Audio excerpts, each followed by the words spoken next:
পাকিস্তানে বসবাসকারী লোকেরা কিভাবে জীবনযাপন করে দেখুন। তারা একটু সহজ সরল প্রকৃতির হয়ে থাকে। এখানকার বেশিরভাগ মানুষ তাদের ঘরগুলোকে মাটি দিয়ে তৈরি করে। তাদের প্রধান পেশা হচ্ছে কৃষিকাজ ও পশুপালন। এখানকার মহিলারাও কোনো অংশে পিছিয়ে নেই। তারা বাড়িতে এমন হস্তশিল্প করে থাকে। তারা তাদের দৈনিক কাজগুলোকে রুটিন মাপে করে। আপনাদের কাছে তাদের লাইফস্টাইল কেমন লাগে অবশ্যই কমেন্ট করে জানাবেন।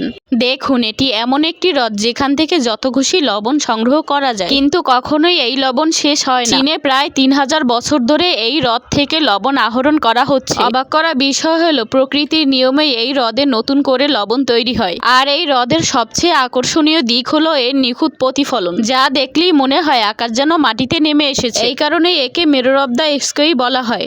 এই কারণে শীতকালে চীনের ঘরে ঠান্ডা ঢুকতে পারে না। যখন তারা বাড়ি তৈরি করে তখন মাটির নিচে একটি চুলা বানিয়ে নেয়। চুলাটি এমনভাবে নকশা করা হয় যে যখন এতে আগুন জ্বালানো হয় তখন তাপ ও ধোঁয়া সরাসরি বাইরে যায় না, বরং সুড়ঙ্গ পথ দিয়ে মাটির নিচে প্রবাহিত হয়। এতে পুরো মেঝেটি গরম হয়ে যায়, ফলে ঘর অনেক উষ্ণ থাকে।